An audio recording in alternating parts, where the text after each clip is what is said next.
Good morning. This is Chris from Solstice ATR as well as Axel. You can find us on Twitter, website, Instagram, as well as Discord.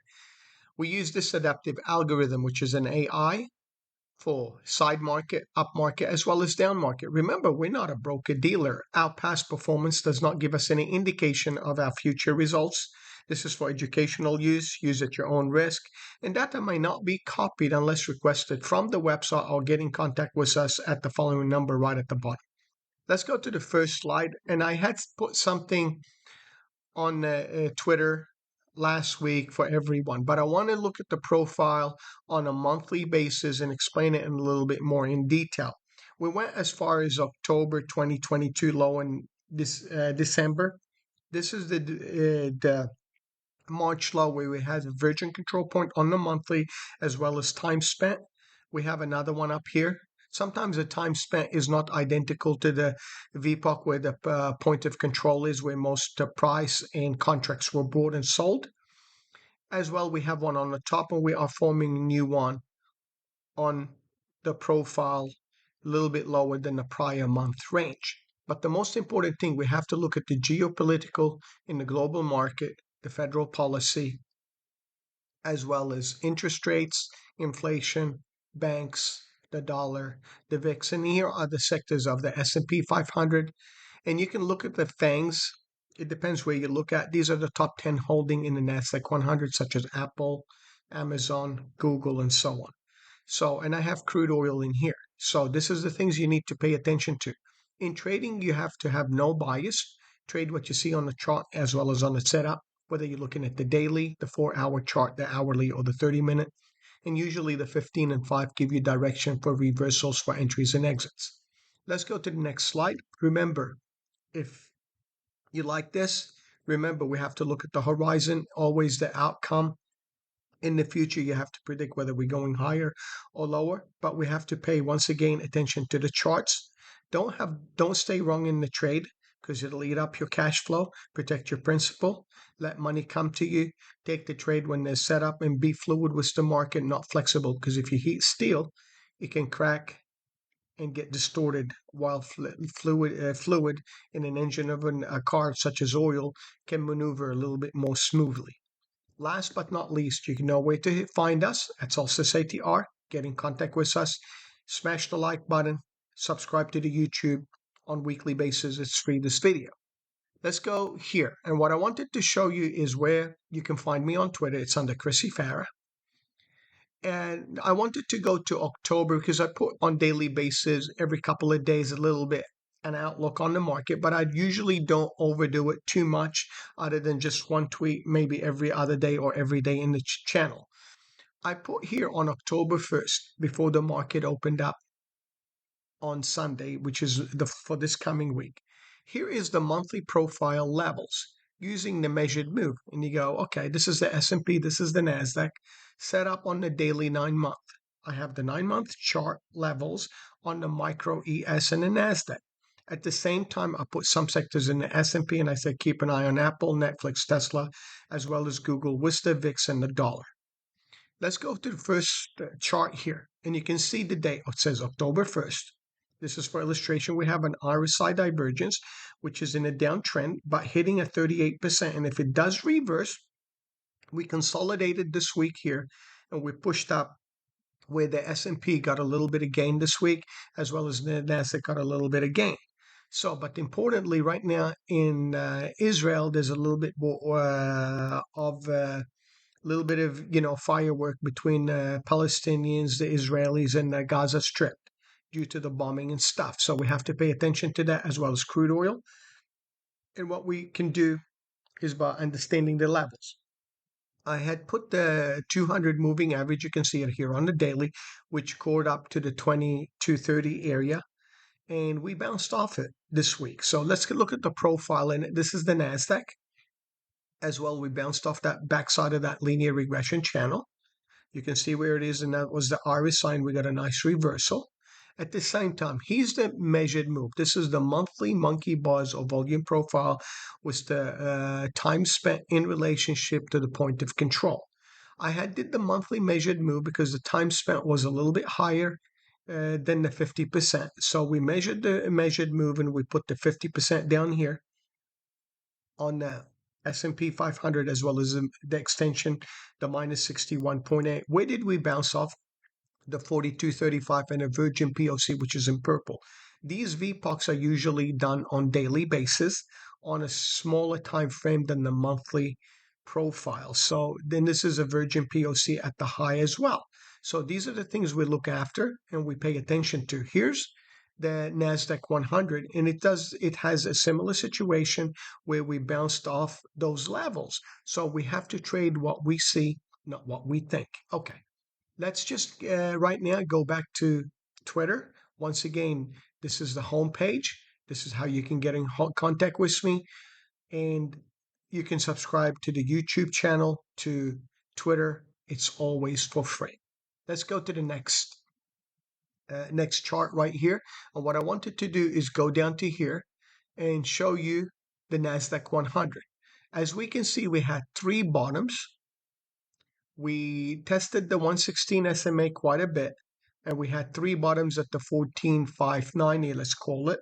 And we reversed this week, nice reversal hammer, and became a full body, and we closed at the high. But remember, due to the geopolitical, as well as overseas, what's going on Israel, we have to pay attention to the area, as well as Palestine, as well as the Middle East, what can happen in the future, or do we set lower coming into the market today? We do have this consolidation here, and we do have this breakout where we broke out in March after the consolidation in April, May. Then we had the rally up in the Nasdaq 100. So, but remember, this consolidation here is very important, the 200 SMA as well as the 250 on the daily chart where this consolidation is. Let's go right now to the micro ES. Micro ES. And what I wanted to do here in the micro ES to show you the levels, we created some kind of this gap was filled. This was the breakout. We tested the portion of the breakout of this candle and rallied up. We filled this gap, created some kind of a shoulder. This is a head, this is shoulder, and we are in a downtrend. Do not get me wrong.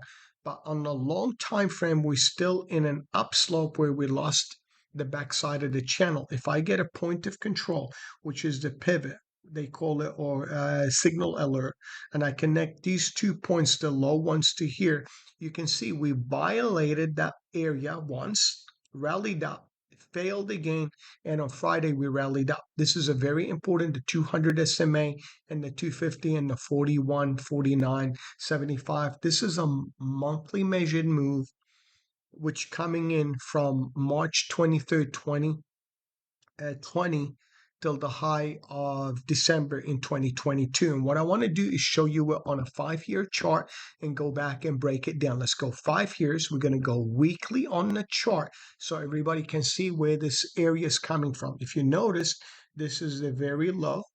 This is the high in 2022. Where did we bounce off? The 50 retracement measured move and rallied up in October. December was the low. This was January and March, and we rallied higher. Very important. The 116 and the 50 SMA is here. Is it possible we can still come back to the F5 and F6? Yes. But the most important thing, we trade what we see on the chart. If I get this control point and I measure it here, we change the color, this backside of this channel is still in an uptrend. Even if we come back to this area, that's an opportunity for us to purchase. And we can change this color. Instead of being white, we can make it a little different color, and we'll put it in a yellow, and we'll put dashes on it, and we'll make it 2 so it's visible for everyone to know where that linear regression. If I duplicate it and move it higher, we are still in an uptrend in overall Nasdaq and the S&P 500. Let's take a look one more time at the micro NQ, and I'll come back to the ES and do the measurements, but we have to pay attention to the dollar, the VIX, and the other stuff. If we notice the Nasdaq 100, I have this smaller linear regression uptrend. If I connect it from here to this candle here, you can see where that trend is in the overall. It's very far away from that area. We still have the 116 F3 and the 50 SMA in this area. Even if I come back to this area, We are in a consolidation unless the market doesn't worry about what's going on in the Middle East and we reverse back up. So this is the Nasdaq 100. Let's go to the micro ES. And what I want to do is do the measured move for this coming week so everyone knows how to use it. So we're going to go from the weekly. We're going to change the chart to in the time frame to intraday. We're going to use 30 days. And we're going to use 4-hour chart, or you can use 6-hour, it doesn't matter, or 2 hours, so that way you can see the consolidation of that move. In this week's range, if you notice from the prior week to this high, even if I take last week's Friday high, I don't do that. The machine took the high to the low in the prior 2 weeks. And this is the Fibonacci between the 100%, the 61, the 50, the 38. There's a 23 here, and there's a 78 at the high. But what I want to do is take the Wednesday low to the high, back all the way to the Sunday and Monday range. So what I want to do, go get the measured move. And this measured move, I'll take the high from here all the way to the Wednesday low pre-market. I edit the property.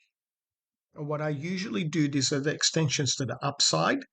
0, minus 25, minus 50, minus 80, minus 100, similar, 125, 150, 180, 200. I'm going to extend it back all the way till the 1st because that was Sunday when the market opens up in the European Asian markets. Then we have the overnight action here, and this is the trading hours during the day. We can see that the distance between the high and low where we are. I can see the extensions where we can go down all the way down here and where we can go up all the way to the top. What I want to do is go create a box. And this box is basically giving me basically a reference point to know where the ranges are for the coming week. Edit the property. I want to move it out as far as, let's say, 15 days out, correct? Let's just go because it's the 9th today. 9, 10, 11, 12, 13, 14. That's 14 days out till the 14th of the month. So we push it out that way. So I activate it and I move it to the top where the ranges are for the 50 and the 80%. So this is one. If I duplicate that to the top, this is my 0 and 100. Usually at the 0 and 100 area between the 25 and this, usually you get the ranges. Oops, come on. I'm trying to just make it a little bit more perfect. We can duplicate it to the bottom, you know, where the ranges are. So this is the range where we were this week. We fell down. We rallied up. We fell down, and Friday was a very nice buy. And the reasons behind it was the employment was expected to be lower. It came in 336, which was a better number than was expected. So they punched it down in the morning, pre-market at 6 a.m. in the morning, reversed it back up and squeezed everybody out of the trade for being short because that's considered a triple bottom at the low from this week's candle. So if I look at it, that was a nice reversal back to the upper range of the prior week. It's similar thing that it did the Nasdaq and actually broke out. If I go to the Nasdaq 100 micro NQ, and we can see that the micro NQ for 2 week was range. And if I took the Sunday high Monday to the Wednesday low and the Friday high, we broke above prior week's range and rallied higher. The most important thing for us to continue, we need to get to the backside of this channel and this target up here. If we do not do it, we're going to look, if we fail looking above the range, if I take this distance from here to here and I break the other range, so we have to understand how to use this measured move.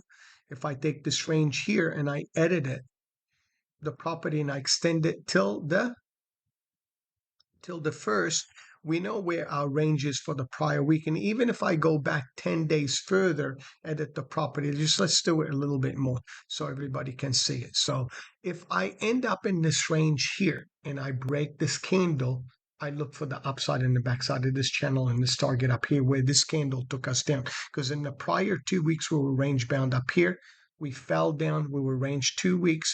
Are we going to continue up or fail? We have to pay attention to what the sentiment is in the overall market, in the Feds, interest rates, VIX, as well as weighted dollar. Let's go just to the VIX.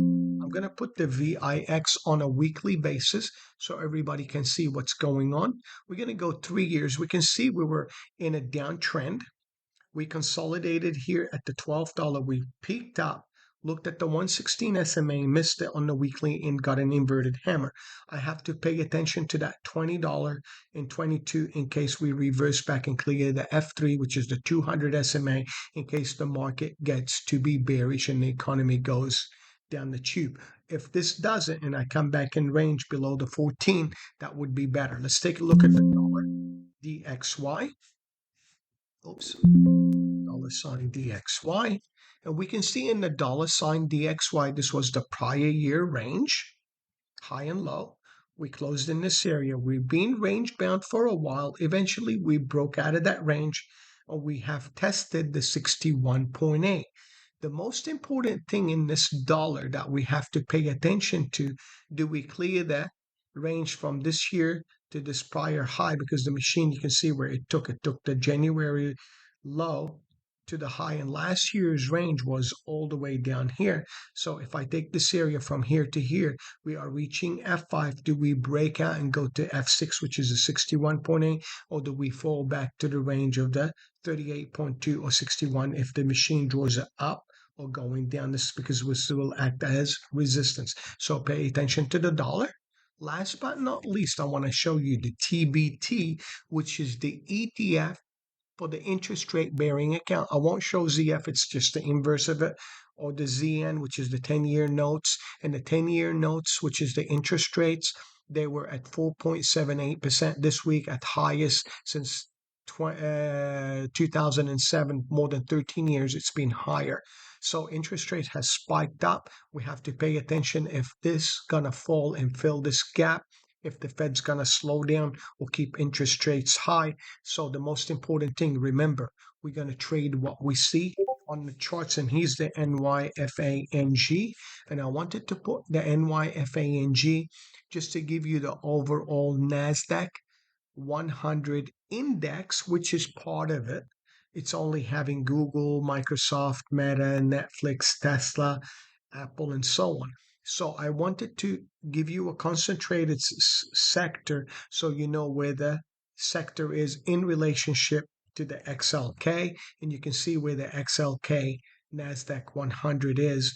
And the NYA is the New York Composite, where it has fallen from the high, tried to reverse and got a nice bounce off the 200 SMA and almost the F5. We got to pay attention to F3 if there's going to be continuation, or we're going to fail on the prior channel, because this is no longer the channel. If I activate it, we can see where that point is. I can take it to the prior high, and I can draw an uptrend channel here where we failed from. If I connect this point with this one here, we can see where we failed from. Or I can connect it to the 200 SMA, and I am in a linear regression uptrend on the upper trend symmetrical triangle. If I end up falling, I have to pay attention to F6 and 250 in the backside of this channel where the consolidation was. If I reverse and come back up, I have to pay attention to that concentrated area in the New York Composite, because that represent more than 2,500 shares that are traded on the exchange, and it will keep us out of trouble. So let's go back to the NASDAQ 100 micro NQ, and remember, in the micro NQ we did this measurement.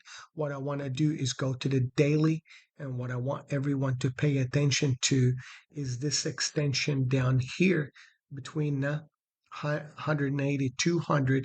If we get this consolidation, because we had the breakout of this range, looked up, consolidated, broke up, consolidated, and fell. Because if I put my mouse here, you can see this is the breakout of this area. If I duplicate this, or if I create an oval here and oval here, we know where that level is. This gap was filled.